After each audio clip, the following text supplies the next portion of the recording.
Mais pour l'instant, ce sont les 4 vérités avec Caroline Roux. Bonjour. Oui, bonjour, et je reçois aujourd'hui Jean-David Chamboredon. Il a été l'un des instigateurs du mouvement des pigeons, c'était en 2012. Il est aujourd'hui le coprésident de France Digital qui réunit les champions du numérique en France. Alors qu'en France, justement, eh bien, les VTC promettent de reprendre leur action en janvier contre Uber. On en parle.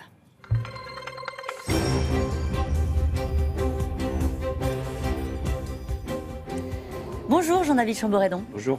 Alors Uber, c'était, on s'en souvient, j'ai envie de dire presque, le visage de la mondialisation heureuse. On se rend compte que les chauffeurs eux-mêmes, certains chauffeurs parlent d'esclavage moderne. Ils dénoncent des conditions salariales de plus en plus difficiles. Ils promettent de reprendre leur mouvement, leur mobilisation dès janvier prochain, dans quelques jours. C'est ça le modèle que vous défendez ?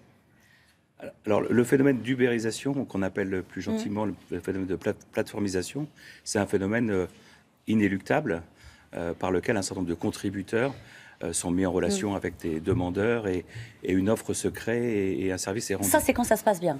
Dans le cas d'Uber, on a effectivement un certain nombre de chauffeurs qui sont insatisfaits. On a sans doute une qualité de service qui va s'en ressentir. Et on a finalement une plateforme qui...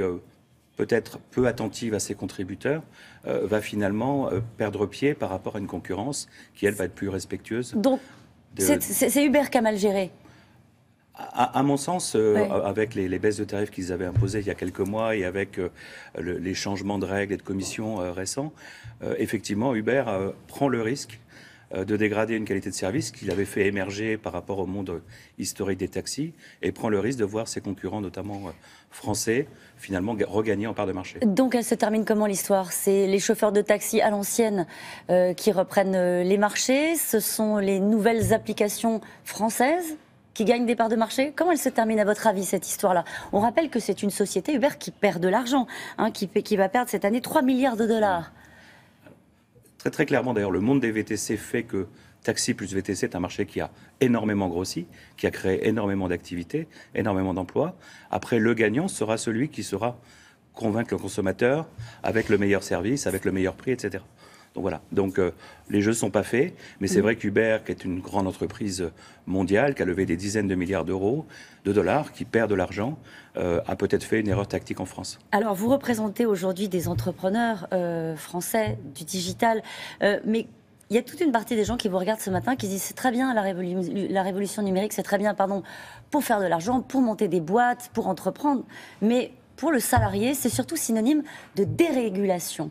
On dit ça crée des emplois, c'est vrai, ça crée des emplois, mais ça crée des emplois précaires. On voit des gamins qui livrent des plateaux repas à vélo, qui n'ont pas de protection sociale. C'est un autre modèle qui est parallèle à celui qu'on a connu depuis 1945. Comment est-ce qu'on fait coexister ces deux modèles-là ? Est-ce qu'il va falloir remettre un cadre dans tout ça ? Alors, d'abord, la transformation numérique, c'est un phénomène mondial, et la France peut décider de ne pas y participer, de mettre des digues, de mettre des murs. C'est ce qu'elle fait ? Non, c'est pas ce qu'elle fait. Mais elle pourrait décider ça, et auquel cas elle se priverait d'immenses opportunités, ou elle peut décider d'attraper ces opportunités, de surfer sur la vague et de faire émerger des champions nationaux. C'est nous ce qu'on pousse chez France Digital, et on pense qu'il y a de très belles opportunités derrière la transformation numérique. Qu'est-ce qui manque ? Il manque en France deux choses principales. Il manque du capital, au contraire des pays comme la Grande-Bretagne, l'Israël, les États-Unis. On a du mal à mobiliser notre capital pour financer cette transformation. Or, c'est une course dans laquelle le capital est absolument nécessaire. Vous parliez des pertes d'Uber tout à l'heure. Il faut beaucoup de capital pour imposer un champion mondial. Et puis, on a un sujet d'éducation, de flexibilité qui fait qu'aujourd'hui, ce secteur est en chômage négatif.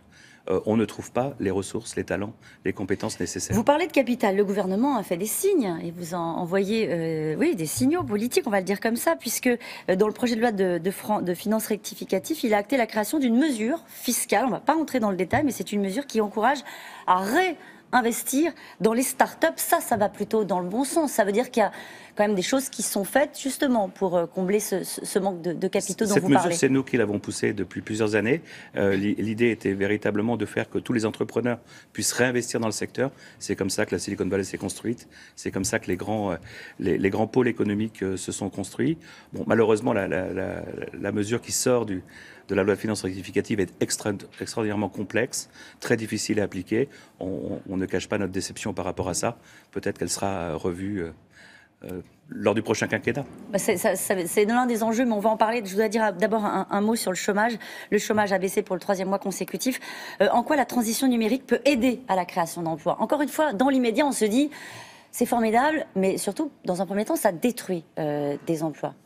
Là, il est très difficile de faire la balance parce que la transformation numérique, c'est quelque chose de totalement transverse. Ça crée des emplois à un endroit, ça en détruit d'autres, ça transforme une partie des emplois et ça crée des lacunes là où on ne trouve pas les talents. Il faut savoir que les startups, typiquement, créent 92% de CDI.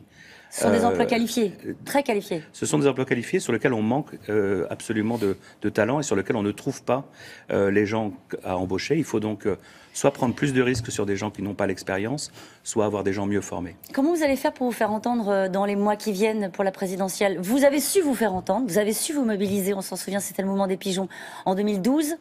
Là, vous avez envie, à un moment donné, de dire aux politiques, qu'ils soient de droite ou de gauche, attention, il va falloir en parler de la transition numérique, parce que c'est vrai que pour l'instant, c'est pas du tout dans le débat.